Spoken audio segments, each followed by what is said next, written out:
Hey everybody. Hey, it's Ken Faulkner.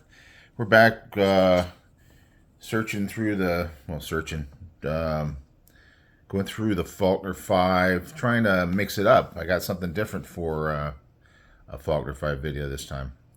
Now, I don't do a lot of these. This is going to be like a cut test sort of thing. And I've seen some people do excellent job. Excellent job at it. I've got some materials here. It's going to be a work in progress. You guys know I'm always trying to experiment, and I think it tends to go well. I think that this assembly went well. I got a lot of good response for it. That was fun for me. Didn't go crazy. I did fix up the backspacer. I did have it upside down, so. But it was interesting to learn that you have that lanyard hold if you want to have that sticking out. But yeah, it was easy to do. Easy to do that quick fix at the end. Man, the action on this one didn't really go over it that much afterwards, but it's always been good. Always been good. But yeah, it's got that little bit of a, that double detent thing. I guess you call it that, or the whatever that term is. The detent where you're dropping here. There is some there, but it's not heavy. It's not hard to get past. You could either just drop it past. If you hold the lock bar out, or the liner lock out long enough and get it to drop low enough, then you drop no problem. And it's got a nice drop now with that little bit of lube in there. It made a big difference. Or if you get caught on it like this, if you get just the right action of your wrist, you can end up getting past it no problem. It's not really that bad. Now, sometimes you end up like that, right? And sometimes you end up back there. But it's just something to kind of get used to. Not a big deal. It doesn't really bother me a lot. So I guess some people may be bothered more. So anyway, we're going to cut stuff, and it's just, what we do daily. I mean, part of having knives, originally I was collecting, and I just had knives just for fun, just to have. And I'm gonna whip out some of those in the future collection stuff just to go through it. I'll put a warning label on it and let you know these are like the stuff that I just bought. It's not real what normally you would see on Knife YouTube, but it's kind of fun, kind of crazy stuff.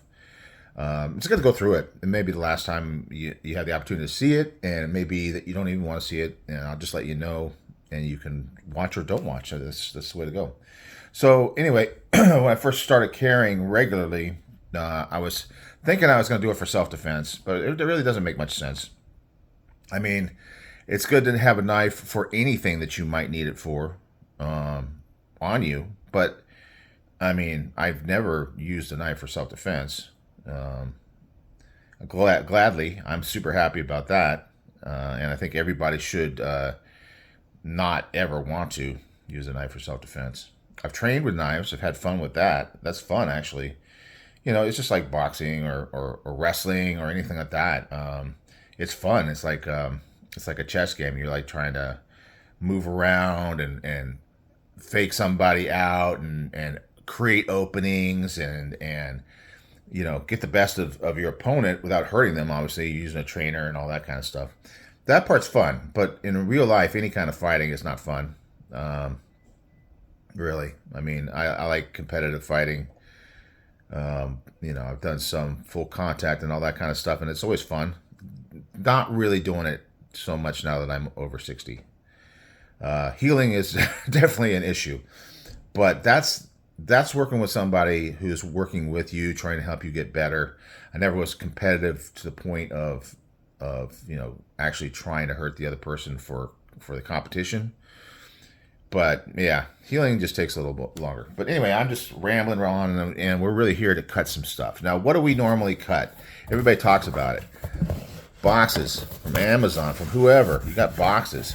That's what we cut probably more than anything. Some people will open up letters. Don't really get as many letters anymore. I mean, nowadays we do a lot of stuff online, bills and things like that. Try to avoid junk mail, but that just kind of gets thrown away, right? So anyway, we're gonna, cut cardboard, and that's really like job number one for most of these knives. So let's kind of cut off a piece here so we can get a more usable size. There we go. Now part of it's going to be angle and things like that. So anyway, just your standard piece of cardboard, nothing too crazy, just what you'd get from Amazon. You know, I have a bunch of different materials to cut here. Maybe I'll get more. I've kind of collected it. I was doing a video on a knife that I was trying to make dull, and it wasn't working. But anyway, I haven't sharpened this one yet. I haven't even stropped it because it has been cutting pretty well. And I'm not going to be cutting a million different cuts and seeing how it does over 100,000 cuts of cardboard. And because I don't edit my videos, and so I can't speed it up. I mean, I guess I could figure it out, but I haven't figured it out yet. You see it's having a little bit of trouble. I don't know that this one, I can't remember what the thickness behind the edge when we measured it was. Wasn't too thick, but not too thin. I've never really felt the Chaves was really necessarily, now I'm getting some good cuts. And you can tell when you got an edge like this, it's all bent over, much harder. A little bit of tape on there makes it an impact. Now this is a very clean edge here. So it seems that we're really getting cleaner cut. Of course, then I got this little fold area, so then it pulls it away. All these different factors on cardboard. But I mean, the important thing, I mean, it's fun to have it cut really cleanly through cardboard. But the real important thing is just getting into the box, number 1, so you can get to that knife or whatever you are buying. Obviously, my favorite thing to open a box for is a knife. Get a little sawing action there. I'll probably do a little bit of cutting after I do my sharpening at the end. I'm gonna do that. I don't know if I'll do that on video. I might show a little bit of it, the setup, but it does take a while to go through the grits. But anyway, it kind of gives you an idea, and then maybe we'll see, like, if you watch this one and that one, we might see if we get an improvement on the cardboard, because it wasn't the cleanest for sure. It just is what it is. It's factory edge, and I've used the knife, so it's been pretty sharp. I haven't really noticed a problem until I, got on a camera and showed you guys. I got my Spyderco catalog. This is the 2022 old one. I've been going through it, but still, what are we up to? The Sliverax and the Ikuchi. I don't even never even heard of those ones. It's so amazing how many different Spydercos they have. The Prestige, so many. I mean, they always have that thick catalog. So let's cut some paper. So yeah, it's cutting pretty smooth through the paper, but yeah, it's catching up there. It's definitely catching. So why don't we throw it on the strop real quick? I'm not gonna do a full sharpening, but I'm just gonna grab a strop and just see what that does for the paper. And I'm not gonna do it super thorough, but sometimes it just takes a few times on the strop to get it to improve that cutting. Like I said, I've been carrying all week and haven't done anything with it. Let's see what that does for it. Do a couple more cuts here. Yeah, it seems to have helped some. Certainly when I do the sharpening, the cool thing about it is now that it's starting to lose a little bit of edge, that sharpening is going to make a bigger difference. Now, cutting geometry is super important on knives. Yeah, we're not seeing a lot of.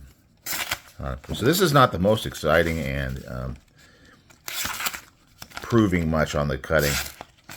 I could have done the cut test after the sharpening, and maybe on the next knife, that's what I'll do, just to make it see.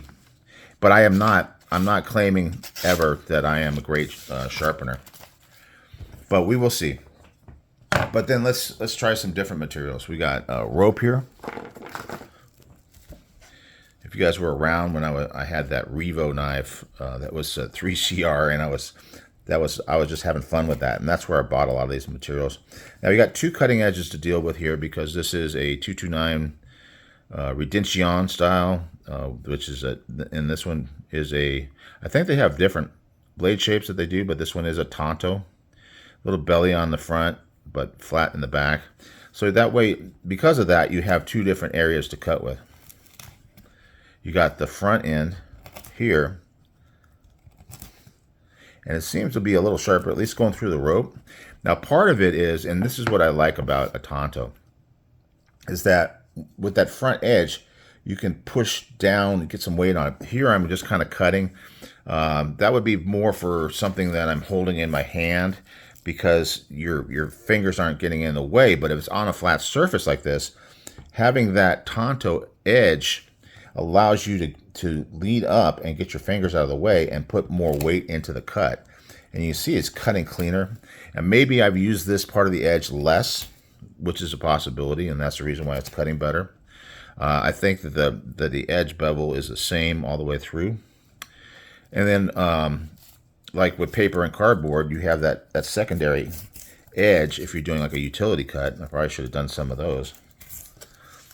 In fact, let me see if I have a piece of cardboard. I thought this was going to be a quick video, but since I'm kind of working it out as I go, it's ending up being a little bit more. So when I'm cutting this piece off, I'm using that flatter part of the blade. But if I want to do a utility cut, I'm going to use that secondary tip, primary and secondary tip.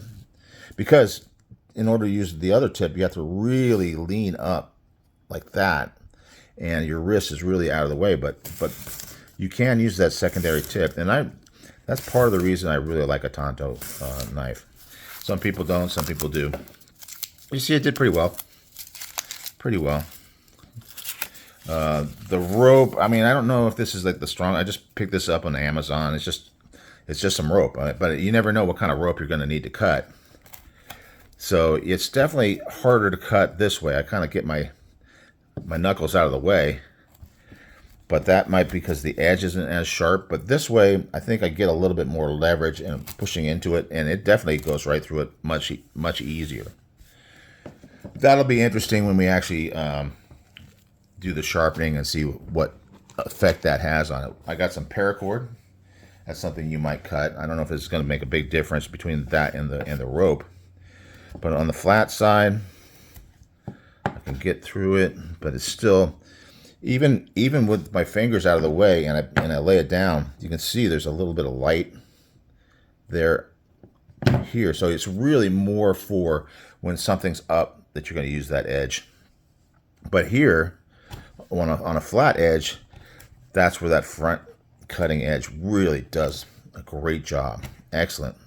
It's cutting through this very well. I can kind of use the secondary tip also to cut through this.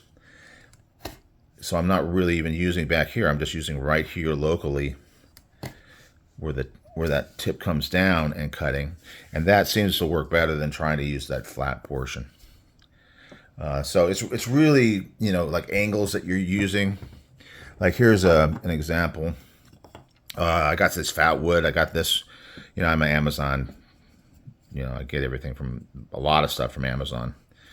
And I got this fat wood from Amazon. And I use it. I'll make like little fat wood fires to start my barbecue. It's kind of like a little thing I do. So I'll get a knife, and I'll usually use a fixed blade. But this last week I used this one here, and I noticed that Tonto shape really helped to get some good curls going.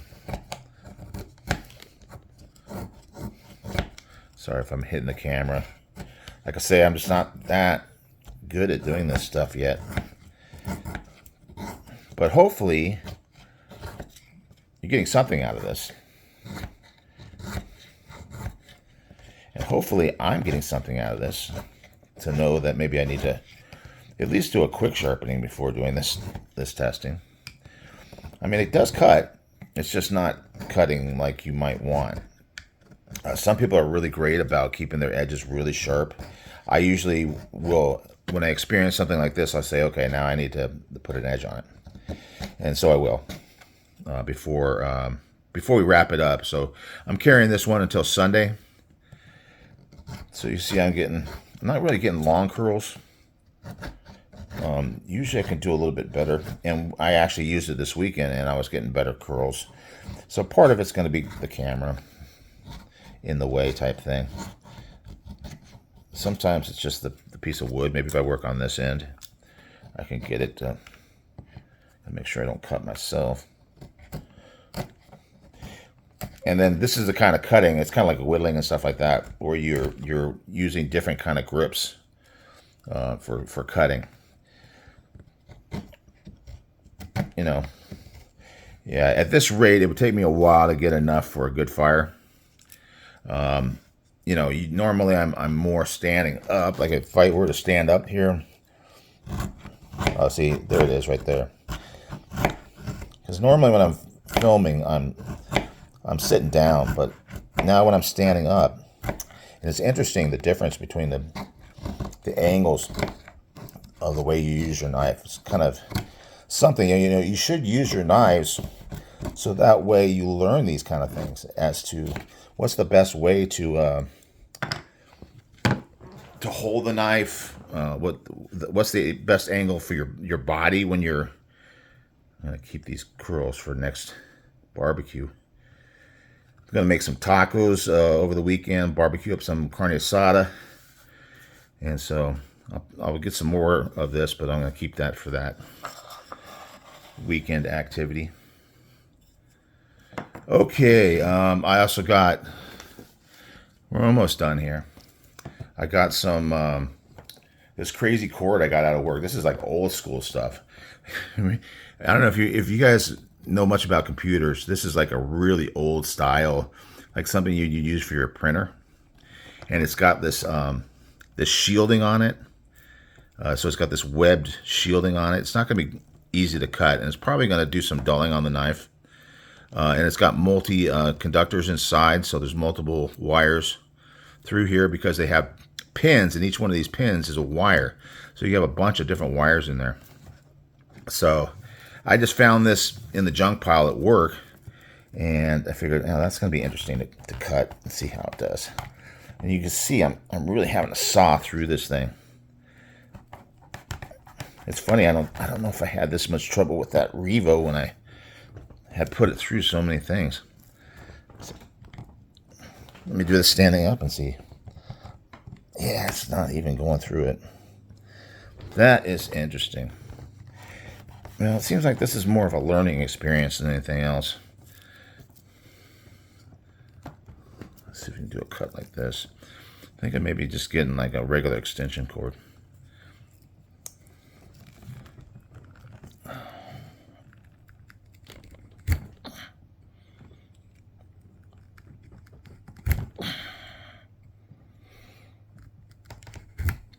Yeah, look at that. It's about halfway through. I probably, if I was any kind of knife reviewer, I would probably have to redo this video. Let's try some jeans.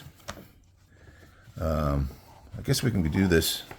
See if I have a pocket left in this thing. We can do the old clip. Action's still good, even after all the hard use here. So there's the clip, and you can see the pocket goes up to the top of the eyeballs. If you can see that, get a little bit closer. So you can see the seam going right through there. There's got about that much left on top, so that's what it looks like. And then pulling it out is pretty easy. Putting it back in, pretty easy. So no worries there. So let's try cutting some. I got places where I've already cut it. This is kind of struggling right now. I don't want to make it too hard of a test going to one of the seams. And this may be an example, like if you're in a situation where somebody's injured and you need to cut some jeans off to get to an injury or something. That tip is doing really well. Let's try that. Yeah, everything's falling off the table. Hang on. Okay. So the tip goes through really well. See that? And you can see that's a very aggressive tip. And then once you got that, you can cut through no problem. And we will try to get through this seam and see what happens. Just got to get over to it. All right, so we put the tip in. Oh, oops, sorry. And we cut through the seam. So it did function. But this is definitely a case. I'm getting all my fat wood all over the place, making a big mess. I knew this would happen. So hopefully in the future this will go so much smoother, and everybody can look back and say, "Man, look at this first one he did. It was just such a disaster."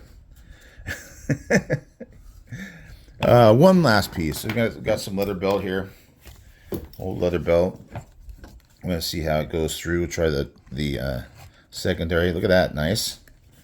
Some things are going well. Let's see if I can get it with that tonto portion. Definitely a little bit harder, and if I were to cut this way, yeah, it went through it. You know, it's funny how different materials cut differently, and I think you know, some of these knives with a real fine edge may not do as well with the leather in this direction, but this one seems to be cutting, even though it was struggling with some other materials. It seems to be doing pretty well this way. I don't know. It's up for you guys to decide. I'm not going to make you guys suffer anymore through this, but yeah, if you stopped and watched, I appreciate it. We'll get better. We'll get better, or we'll abandon ship. So yeah, so it's going to be interesting to see. We're gonna continue on with this with sharpening, and then just the final end of the week review, and move on to the next knife. Can't remember off the top of my head. Let's see, what's the next one?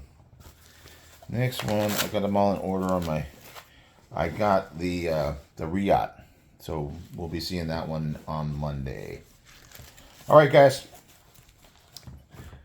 Thanks a lot for watching. That's definitely enough cutting. And thanks for watching.